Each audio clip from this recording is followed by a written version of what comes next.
Hello students, welcome to Biology World. I am Priyanka Shoran. Today we will discuss about the theories of organic evolution, and the first theory is of Lamarck, or we can call it as Lamarckism. तो Lamarck के बारे में, Darwin के बारे में, इनकी theories, इनकी discoveries, इनकी सेइंग्स को हम लोग पढ़ेंगे. तो पहला जो टॉपिक है डिस्कशन का वो क्या है? Lamarckism. Lamarckism, or we can say it the theory of inheritance of acquired characters. क्या कहेंगे इसको? Theory of inheritance of acquired character. और ये पहली लॉजिकल थ्योरी थी जो किसने दी? Jean Baptiste de Lamarck. Jean Baptiste de Lamarck, इन्होंने पहली लॉजिकल थ्योरी दी थी और वो थ्योरी क्या थी? Theory of inheritance of acquired characters, और हम इसको लेमार्किज्म भी कह सकते हैं. इन्होंने इस थ्योरी का जिक्र अपनी बुक में किया है और वो बुक है दैट इज फिलोसफी जूलॉजिका.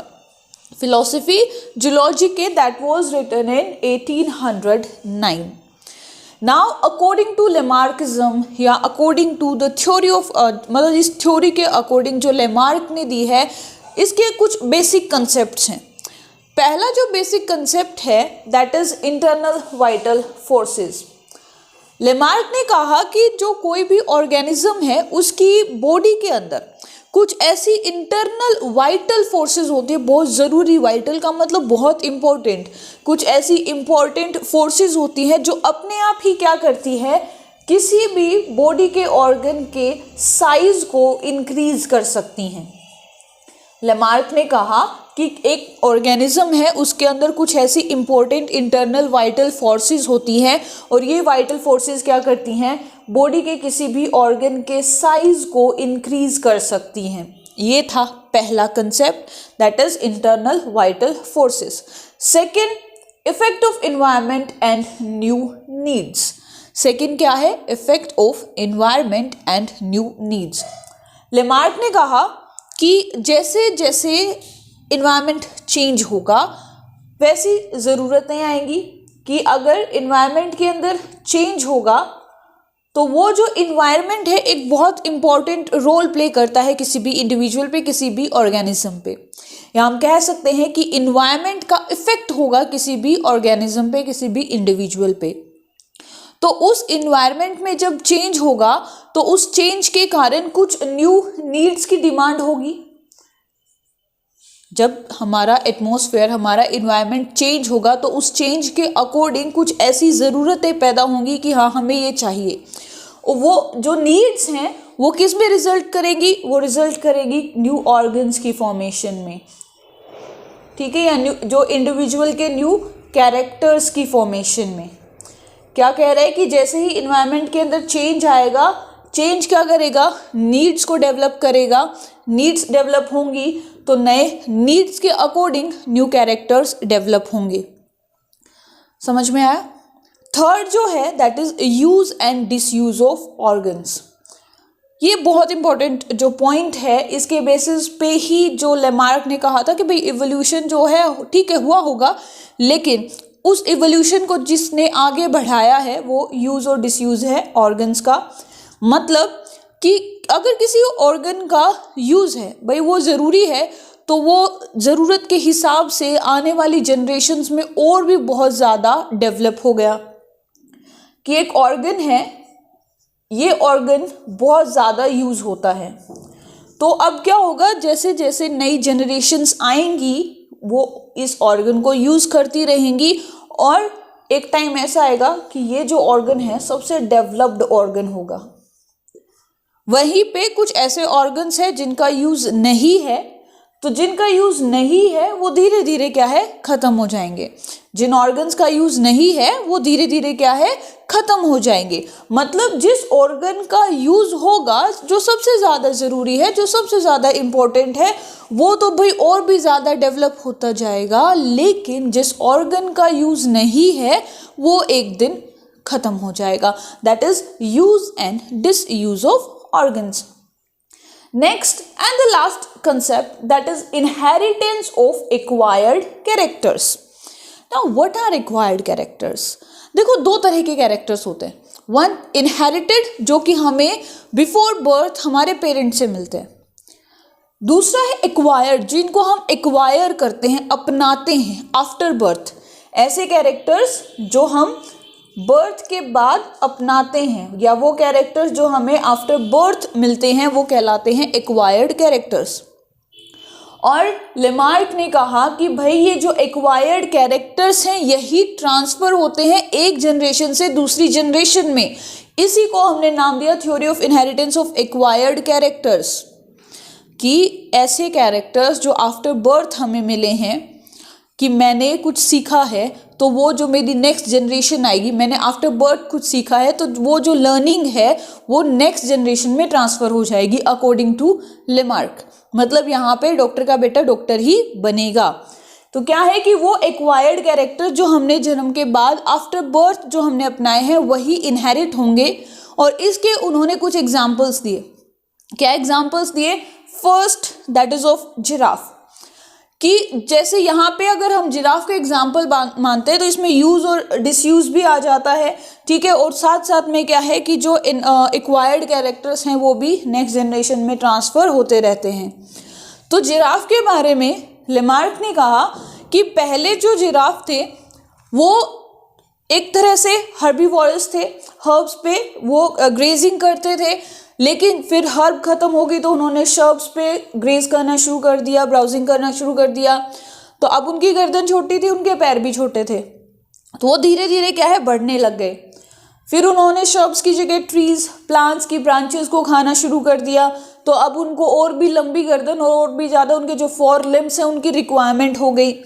तो धीरे धीरे उनकी नीड के अकॉर्डिंग, उनकी रिक्वायरमेंट के अकॉर्डिंग जैसे इन्वायरमेंट चेंज हुआ उनमें नीड डेवलप हुई और उस नीड की डेवलपमेंट के कारण उनमें लॉन्ग नेक और उनके जो 4 लिम्स आगे वाले जो पैर हैं वो भी लंबे हो गए।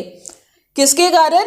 इन्वायरमेंट के कारण। भाई इन्वायरमेंट में चेंज आया तो एक नई नीड की डेवलपमेंट हुई, एक नई ज़रूरत हुई और उस ज़रूरत के हिसाब से जिराफ ने अपनी नेक को और अपने 4 लिम्स को इलोंगेट कर दिया अकॉर्डिंग टू लेमार्क। सेकेंड जो एग्जाम्पल है that is about aquatic birds. Aquatic birds मतलब जो पानी में रहने वाले जो बर्ड्स होते हैं, उन्होंने क्या किया कि अपने टोज को स्ट्रेच किया, ठीक है, अपने टोज को स्ट्रेच किया और स्ट्रेच करके उन्होंने वेब बना लिया ताकि वो पानी के ऊपर चल सके, रह सके, स्विम कर सके। Next snake. लेमार्क ने कहा कि स्नेक को अपने लेग्स की कोई ज़रूरत नहीं थी, उसको तो बस क्या है क्रीप करके ही चलना था, क्रीपिंग ही करनी थी, इसीलिए उसके जो लेग्स हैं वो ख़त्म हो गए। तो ये क्या है, ये कुछ ऐसे एग्जाम्पल्स हैं जो लेमार्किज्म ने अपनी बुक में जिनका जिक्र किया, जिनके थ्रू वो अपनी थ्योरी को प्रूव करना चाहते थे कि जिराफ की नेक, जिराफ के 4 लिम्स, स्नेक के लेग्स और एक्वेटिक बर्ड्स के वेब क्या हैं, इस थ्योरी को फेवर करते हैं। ओके, सो नेक्स्ट इज, जैसे मैंने पहले कहा, जो लेमार्क ने एक टर्म बोली कि ओके अकॉर्डिंग टू लेमार्क, ठीक है, जो लाइफ फॉर्म है उसका इवोल्यूशन हुआ होगा, evolution had occurred but it is driven by use and disuse of organs. कि जो लाइफ फॉर्म है वो इवोल्व हुई होंगी, उनका इवोल्यूशन हुआ है, ठीक है, माना, लेकिन उस इवोल्यूशन को आगे किसने बढ़ाया? ऑर्गन्स के यूज और डिसयूज में। कि जब जो जिराफ है उसकी गर्दन उसको ज़रूरी थी, उसके आगे वाले पैर ज़रूरी थे क्योंकि उसको खाना था, इसीलिए उस यूज़ के कारण वो डेवलप होते गए और उसका जो गर्दन है, उसके जो आगे वाले पाँव हैं वो लंबे हो गए।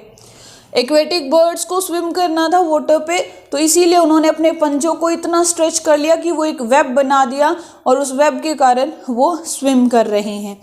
लेकिन इनका ये जो तर्क था, जो अनुमान था, उसको सभी ने डिस्कार्ड कर दिया कि नहीं, ऐसा नहीं हो सकता।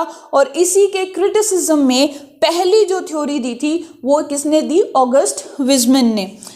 ऑगस्ट विजमन ने जो theory of acquired inheritance of acquired characters है उसको क्रिटिसाइज किया, उसको सिरे से नकार दिया। क्यों? इन्होंने, किसने? ऑगस्ट विजमन ने माइस के ऊपर एक्सपेरिमेंट किया। 22 जनरेशन तक जो माइस था उसकी टेल को कट कर दिया। एक जनरेशन ठीक है, ये पैदा हुई तो उसकी टेल को कट कर दिया, फिर सेकेंड जनरेशन आई, फिर कट कर दिया, थर्ड आई, ऐसे ऐसे करते करते 22 जनरेशन तक जो माइस की टेल थी उसको कट कर दिया कि भाई अब उसको ज़रूरत तो है ही नहीं। उसने एक जनरेशन में अगर उसकी टेल के बिना अपनी पूरी लाइफ साइकिल को कंप्लीट कर लिया तो सेकेंड जनरेशन में भी उसको टेल नहीं आनी चाहिए थी। लेकिन जब 22nd जनरेशन आई, या कह सकते हैं जो 23rd जनरेशन प्रोड्यूस की 22nd जनरेशन ने, उसमें भी टेल थी। तो ये बात कहीं लागू नहीं होती कि जो एक्वायर्ड कैरेक्टर्स हैं वो एक जनरेशन से दूसरी जनरेशन में ट्रांसफ़र होते हैं। यहाँ पे विजमन ने कहा कि जो प्रोटोप्लाज्म है वो दो तरह का होता है, जर्म प्लाज्म और सोमेटोप्लाज्म। जर्म प्लाज्म के अंदर, जर्म प्लाज्म, इसीलिए ऑगस्ट विजमन ने अपनी थ्योरी को नाम दिया theory of continuity of germ plasm.